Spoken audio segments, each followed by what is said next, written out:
Ya ven que en la política, cuando no hay principios, también lo aclaro,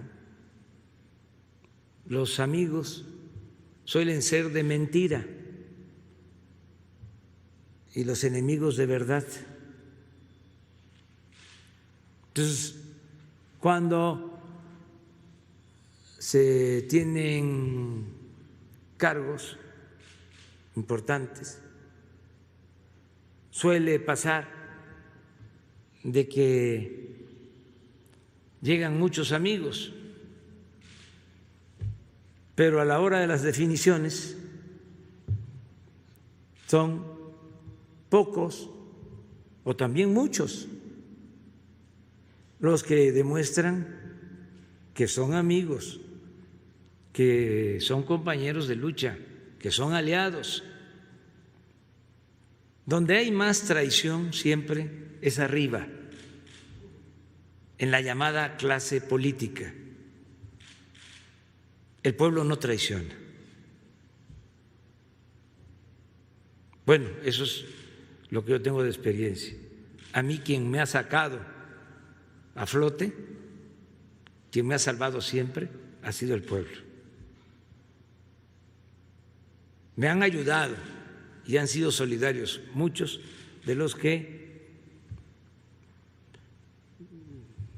hemos luchado, pero en momentos difíciles son pocos los de arriba que se definen. ¿Qué pasa cuando asesinan a Madero? De todos los gobernadores, de todos, además que habían entrado muchos por el triunfo revolucionario, impulsados por el movimiento maderista. Pues cuando asesinan a Madero se quedan callados. Y el único gobernador que se rebela es Venustiano Carranza. Al principio, luego Maytorena de Sonora. Pero hay casos de gobernadores maderistas que cuando les avisan del golpe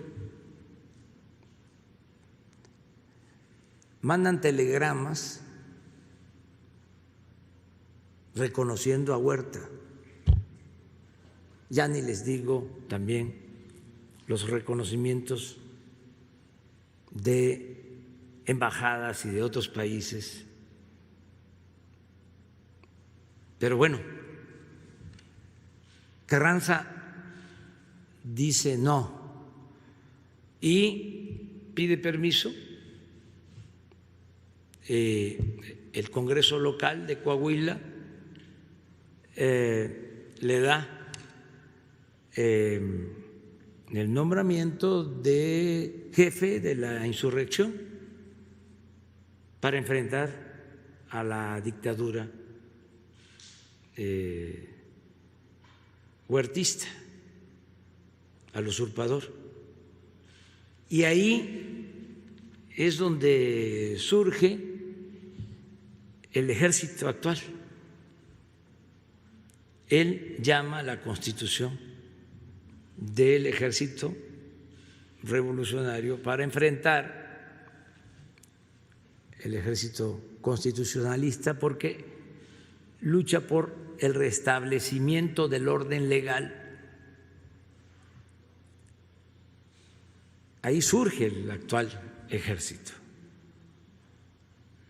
Y al mismo tiempo, en una de sus haciendas, en Guadalupe, también en Coahuila, se reúnen revolucionarios que se suman al llamado que hace para enfrentar a Huerta. Y ahí en esa hacienda de Guadalupe se redacta el plan de Guadalupe y ahí está con él Lucio Blanco y ahí está jovencito Francisco J. Mújica y otros, y ahí se decide luchar para restablecer la legalidad. Y ahí empieza, yo diría, la etapa más violenta de la revolución, la lucha contra Huerta, hasta que se le expulsa también. Él no se va por Veracruz, se va por lo que antes se llamaba Puerto México, Coatzacoalcos, se va al extranjero. Triunfa el movimiento revolucionario, triunfa el movimiento carrancista, pero también participan en la revolución Villa, Zapata, y también, como suele pasar en los movimientos de transformación, hay diferencias. Tan es así que Villa y Zapata llegan aquí a la Ciudad de México, están aquí en el Palacio, en el despacho presidencial. Es la foto de donde están sentados, Villa en la silla presidencial. Zapata no se quiso sentar en la silla presidencial porque sostuvo que estaba embrujada. Yo no sé si estaba embrujada o no, de todas maneras, antes de que yo llegara, la mandé a limpiar.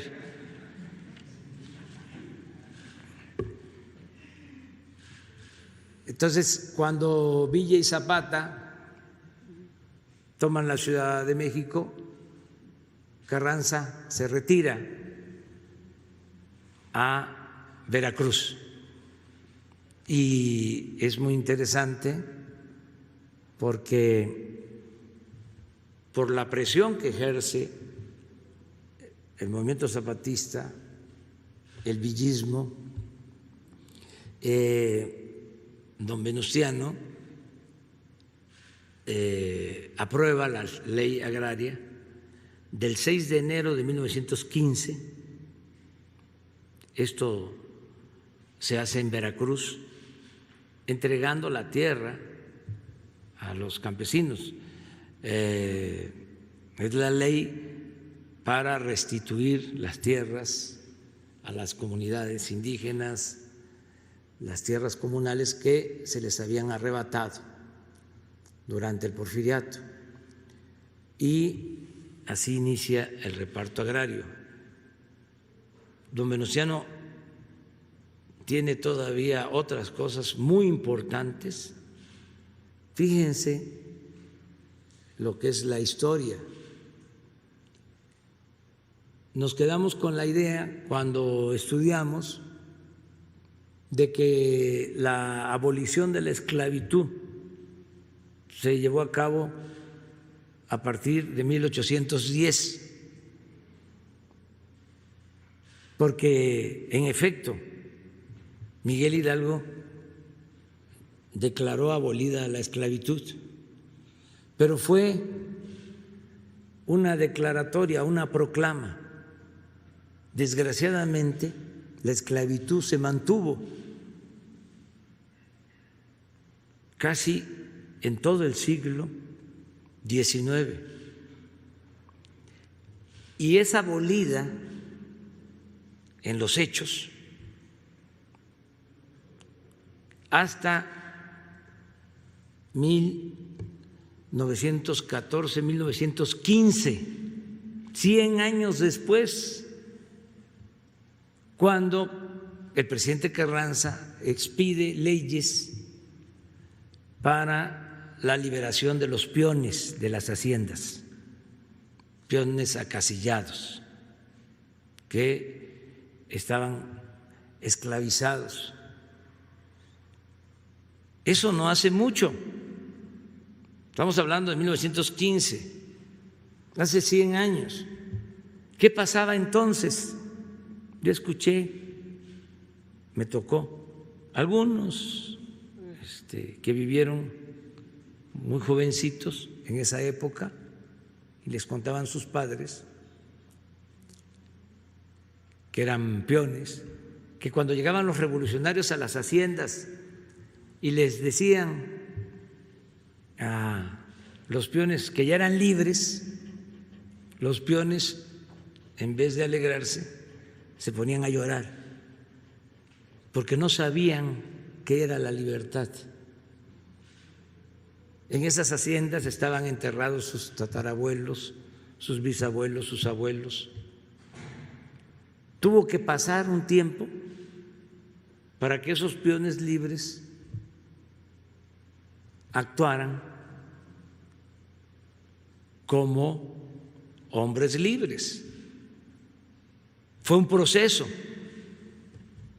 Por eso los que quieren que todo se dé así, de la noche a la mañana, en los procesos históricos, en los procesos sociales de transformación, no sucede como se piensa. Lleva tiempo. Eso sí, se va avanzando.